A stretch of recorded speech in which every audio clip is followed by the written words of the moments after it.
For more than 99% of human history, our species lived in small groups of hunter-gatherers. They were directly connected to the natural world because there was no alternative. In the modern world, we've strayed from that path. Far from being directly connected to the world around us, many aren't connected at all, living in a world where every aspect is manufactured and unnatural. The result is that our connection with the land has been nearly lost. It's that feeling of kinship to the world around you, of living your life and spending your days with a connection toward the natural world and knowing you belong there. There's something powerful about providing for your needs yourself, of being close to and embracing the elemental forces of life. Thoreau tried to do this, and so have many before and since him. They wrote books about the experience that many people have read. But a book isn't enough. To really know what it feels like, it has to be lived, even if only for a little while. The way we do that is through bushcraft. What is bushcraft?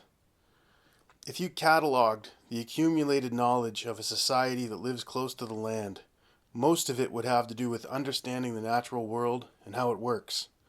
Knowledge of plants and trees, animals, the weather, and all the intricacies of the world around them.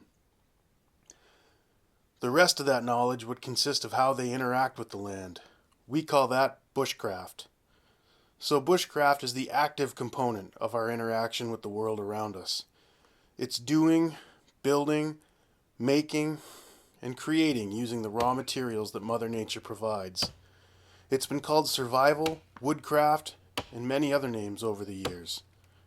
It's a new kind of outdoor education that, when you think about it, is actually the oldest form of education there is.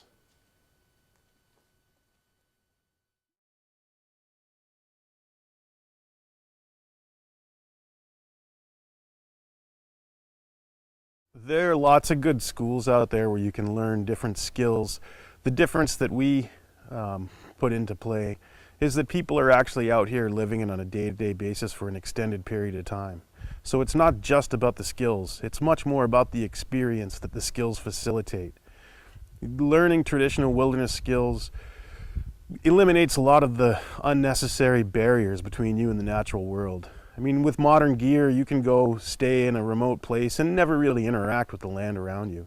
So for us, it's much more of a holistic view in that people come and they live in a shelter they build themselves.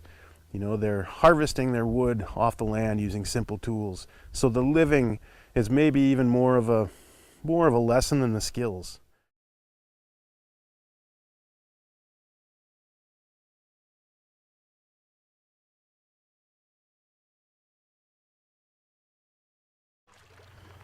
Even though they've put in roads all over the place, this is still a pretty popular way to travel. Poling probably nearly died out with the advent of the outboard motor. But there's a few of us out there that still enjoy it. Not just because it's historic and all, but it really is the most effective and efficient way to move around this country.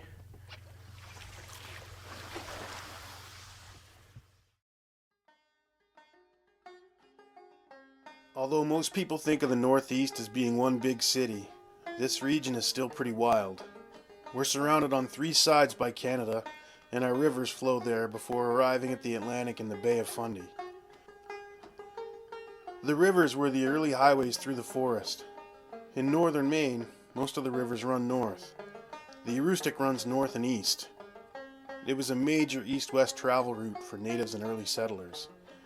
It doesn't get much traffic like it did in the old days of the log drives, but the water is still clear and cold, and the wildlife is abundant. The canoe was the original sport utility vehicle. I can use it to pole 50 miles upstream to the headwater lakes, transport 500 pounds of cargo using only the current and my muscles to propel it, or spend a day fishing and just enjoying the country. To travel by canoe through this country is a way of touching the past. Moving silently, I can watch what's going on around me, instead of it always watching me. Many of the people who come through our programs have been in a canoe before. For most of them, though, It's been a short paddle on a pond or something similar. Here they experience the skills that past generations used to explore North America. But the skills are just a tool, not the focus. We use them to facilitate a powerful, first-hand wilderness experience, so that each participant knows what it's like to travel and live the bush life. Nobody's put it better than Sigurd Olsen when he said about canoes, "The way of a canoe is the way of the wilderness, and of a freedom almost forgotten. It's an antidote to insecurity, the open door to waterways of ages past, and a way of life with profound and abiding satisfactions. When a man is part of his canoe, he's part of all that canoes have ever known."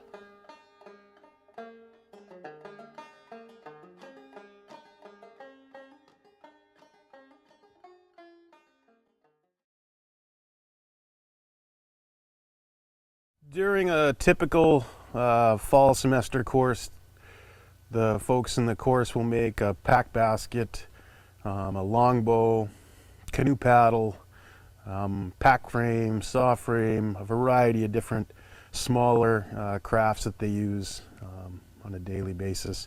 So there's a huge emphasis on building, making, and crafting things with natural materials that we gather from the woods. Pack baskets, especially the kind made of the brown ash that we have locally, are a really neat way to make something super useful out of materials you gather from the forest. So the first thing we do if we were pounding the ash would be to select a tree, harvest it, bring it back, quarter it out, and then start pounding ash strips.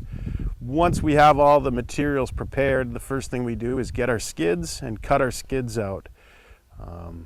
And then we cut the notches for the straps. Then we assemble the base of the basket, all the uprights with the skids and the base plate or the board that goes inside to keep all your stuff from falling out. Once we have that all done, we have several pack basket molds so that the first basket that people make, they can turn out with a decent shape instead of taking 3 or 4 to learn that process. So we put the mold on and then we start weaving. You come up it like a barber pole, and when you get to the top, we cinch everything down, we pull the mold out, then we put on the rim, then we put the straps on, and it's done and ready to go.